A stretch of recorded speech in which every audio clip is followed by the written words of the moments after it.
ಬೆಳಗಾವಿ ಜಿಲ್ಲೆಯ ರಾಯಭಾಗ ತಾಲೂಕಿನ ಕುಡುಚಿ ಮತಕ್ಷೇತ್ರದ ವ್ಯಾಪ್ತಿಯಲ್ಲಿ ಬರತಕ್ಕಂಥ ಯಲ್ಪಾರಟ್ಟಿ ಟಿ ಬಂಗಲೆಯ ಹತ್ತಿರ ಇರುವ ಪ್ರವಾಸಿ ಮಂದಿರವು ಹಳೆಯ ಕಟ್ಟಡವಾದರೂ ಹೊಸ ಸ್ಪರ್ಶ ಪಡೆದಿದೆ. ಇಂದು ಮಧುವಣಗಿತ್ತಿಯಂತೆ ಶೃಂಗಾರಗೊಂಡು ಕಂಗೊಳಿಸ್ತಾ ಇತ್ತು. ಈ ಪ್ರವಾಸಿ ಮಂದಿರವು ಹಲವಾರು ವರ್ಷಗಳಿಂದ ಅನೈತಿಕ ಚಟುವಟಿಕೆಗಳ ತಾಣವಾಗಿತ್ತು.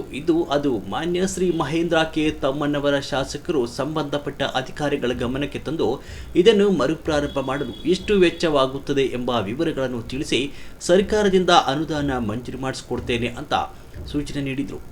ಅಧಿಕಾರಿಗಳು ನವೀಕರಣಕ್ಕೆ ಬೇಕಾಗುವ ವೆಚ್ಚದ ವಿವರವನ್ನು ಸಲ್ಲಿಸಿದರು. ಇದನ್ನು ಶಾಸಕರು ಸರ್ಕಾರದ ಗಮನಕ್ಕೆ ತಂದು ಅನುದಾನವನ್ನು ಮಂಜೂರು ಮಾಡಿಸಿ ಪ್ರವಾಸಿ ಮಂದಿರಕ್ಕೆ ಮರುಜೀವ ನೀಡಿದ್ದಾರೆ. ಈ ಪ್ರವಾಸಿ ಮಂದಿರದ ಹೈಟೆಕ್ ಸ್ಪರ್ಶ ಪಡೆದು ಸಾರ್ವಜನಿಕರಿಗೆ ಸಿದ್ಧಗೊಂಡಿದೆ. ಪ್ರವಾಸ ಮಂದಿರವನ್ನು ಇಂದು ಕರ್ನಾಟಕ ನೀರಾವರಿ ನಿಗಮದ ವ್ಯವಸ್ಥಾಪಕ ನಿರ್ದೇಶಕರಾದ ಶ್ರೀ ರಾಜೇಶ್ ಅಮೀನ್ಬಾವಿ ಹಾಗೂ ಕುಡುಚಿ ಮತಕ್ಷೇತ್ರದ ಶಾಸಕರಾದ ಶ್ರೀ ಮಹೇಂದ್ರ ಕೆ ತಮ್ಮಣ್ಣವರ್ ಜಂಟಿಯಾಗಿ ರಿಬ್ಬನ್ ಕತ್ತರಿಸುವ ಮೂಲಕ ಉದ್ಘಾಟನೆಯನ್ನು ನೆರವೇರಿಸಿದರು. ನಂತರ ಕರ್ನಾಟಕ ನೀರಾವರಿ ನಿಗಮದ ವ್ಯವಸ್ಥಾಪಕರ ನಿರ್ದೇಶಕರಾದ ಶ್ರೀ ರಾಜೇಶ್ ಅಮೀನ್ಬಾವಿ ಅವರು ಮಾಧ್ಯಮದವರೊಂದಿಗೆ ಮಾತನಾಡಿದರು.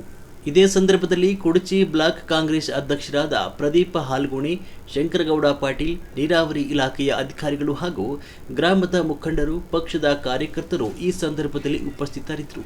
ವರದಿ ವಿದ್ಯಾಧರ್ ಕಮತೆ.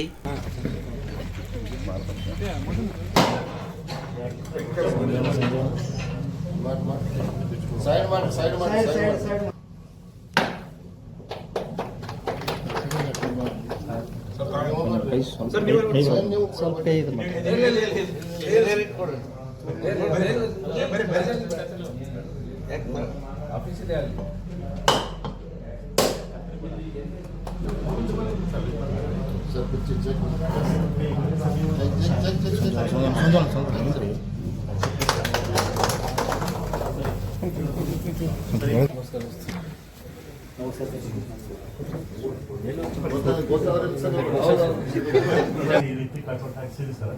ಇದು ಅಲ್ಲಿ ನಮ್ಮ ಕಂಕನವಾಡಿ ಹತ್ರ ಕೊಡಕ್ಕೆ ಸರ್, ಅದ್ರದ್ದೆಲ್ಲ ಫೋಟೋ ಸಿಗ್ ಸರ್. ಇವರು ಇರಿಗೇಷನ್ ಇದು ಮಿನಿಸ್ಟರ್ ಅದ ಸರ್ ಅವಾಗಿನ ಅವರು ಇದು ಸರ್ ನಿಮ್ಮ ಕೊಡಕ್ಕೆ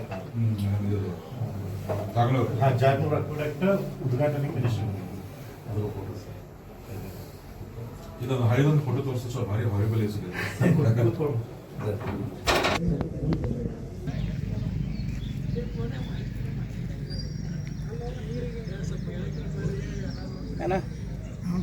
ಕುರ್ಚಿ ಹೋಗ್ರಿ.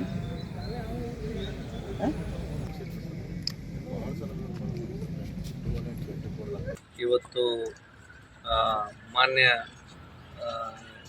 ಕುರ್ಚಿ ವಿಧಾನಸಭಾ ಕ್ಷೇತ್ರದ ಶಾಸಕರೊಂದಿಗೆ ಹಾಗೂ ಗ್ರಾಮಸ್ಥರು, ಗ್ರಾಮದ ಮುಖಂಡರು ಮತ್ತು ನಮ್ಮ ಇಂಜಿನಿಯರ್ ಬಳಗದೊಂದಿಗೆ ಎಲ್ಲ ಸೇರಿ ನಾವು ಇವತ್ತು ಇದನ್ನು ಉದ್ಘಾಟನೆ ಮಾಡಿದ್ದೀವಿ. ತುಂಬ ಸಂತೋಷದಿಂದ ನಾನು ಬೆಂಗಳೂರಿಂದ ಬಂದು ಭಾಗವಹಿಸಿದ್ದೀನಿ. ನಾನು ಇದೇ ಭಾಗದವನಾಗಿದ್ದು ಹಾರುಗೇರಿ ಹೈಸ್ಕೂಲಲ್ಲೇ ನಾನು ಹೈಸ್ಕೂಲ್ ಓದಿದ್ದೆ. ಸೊ ಇದೊಂದು ನನಗೆ ಸಂತೋಷದಾಯಕ. ಭಾಳ ದಿನದಿಂದ ನನಗೆ ಬರಬೇಕು ಅಂತ ನಾನು ಯೋಚನೆ ಮಾಡಿದ್ದೆ. ಕಾರ್ಯ ಒತ್ತಡದಿಂದ ಬರೋಕ್ಕಾಗಿರಲಿಲ್ಲ. ಈ ಭಾಗದಲ್ಲಿ ನೀರಾವರಿ ಪ್ರದೇಶ ಆಗಿರ್ಬೋದು ಅಥವಾ ಇನ್ನಿತರ ಕಾಮಗಾರಿಗಳು, ಈ ಥರ ಸಣ್ಣ ಕಟ್ಟಡಗಳಾಗಿರ್ಬೋದು, ವಸತಿಗೃಹಗಳಾಗಿರ್ಬೋದು, ನಮ್ಮ ಇಂಜಿನಿಯರ್ ಕಚೇರಿಗಳಾಗಿರ್ಬೋದು. ಸೊ ಈ ಭಾಗದವನಾಗಿದ್ದು ನಾನು ಇವುಗಳಿಗೆ ಒಂದು ಜೀರ್ಣೋದ್ಧಾರಕ್ಕೆ ಮತ್ತು ಈ ರಿಪೇರಿ ಇಂಥ ಕೆಲಸಗಳಿಗೆ ನಾನು ಒತ್ತು ಕೊಡ್ತೀನಿ ಅಂತ ಈ ಮೂಲಕ ತಮಗೆ ಹೇಳಿ, ಸೊ ನೀವು ಎಲ್ಲ ಭಾಗವಹಿಸಿದ್ದಕ್ಕೆ ಧನ್ಯವಾದಗಳನ್ನು ಹೇಳ್ತೀನಿ ಸರ್. ಇದು ನಮ್ಮ ಇಂಜಿನಿಯರ್ ಸ್ವಲ್ಪ ಒಳ್ಳೆಯ ಉದ್ದೇಶ ಇದ್ದು ಇದನ್ನು ರಿಪೇರ್ ಮಾಡಿದ್ದಾರೆ. ಅದಕ್ಕೆ ಮಾನ್ಯ ಶಾಸಕರು ಸಹಕಾರ ನೀಡಿದ್ದಾರೆ. ಸೊ ನಾನು ಹೀಗೆ ಸಾರ್ವಜನಿಕರಿಗೆ ಇದನ್ನು ಮತ್ತು ಅಧಿಕಾರಿಗಳಿಗೆ, ಇನ್ಸ್ಪೆಕ್ಷನ್ಗೆ ಆಗಿರ್ಬೋದು, ಬೇರೆ ಸಭೆ ಸಮಾರಂಭಗಳಿಗೆ ಆಗಿರ್ಬೋದು ಉಪಯೋಗಿಸ್ಬೋದು. ಆದರೆ ನಾನು ಕಳಕಳಿಯ ವಿನಂತಿ ಮಾಡ್ಕೊಳ್ಳೋದೇನೆಂದರೆ ಇದನ್ನು ಗಲೀಜು ಮಾಡಬಾರ್ದು. ಬೇರೆ ಏನು ಈ ಐಬಿಗಳ ಥರ ಇದನ್ನು ನಿಮ್ಮ ಆಸ್ತಿ, ಇದು ಸಾರ್ವಜನಿಕ ಆಸ್ತಿ ಅಂತ ಕಾಪಾಡ್ಕೊಂಡು ಹೋಗಬೇಕು ಅಂತ ನಾನು ಬಯಸ್ತೀನಿ.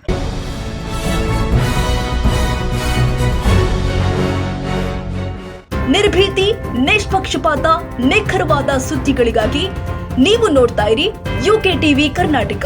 ಇದು ನಿಮ್ಮ ಧ್ವನಿ. ಇನ್ನು ಹೆಚ್ಚಿನ ಸುದ್ದಿಗಳಿಗಾಗಿ ನಮ್ಮ ಚಾನೆಲ್ ಅನ್ನ ಲೈಕ್ ಮಾಡಿ, ಸಬ್ಸ್ಕ್ರೈಬ್ ಮಾಡಿ, ಪಕ್ಕದಲ್ಲಿ ಇರುವ ಬೆಲ್ ಐಕಾನ್ ಪ್ರೆಸ್ ಮಾಡಿ. ಧನ್ಯವಾದಗಳು.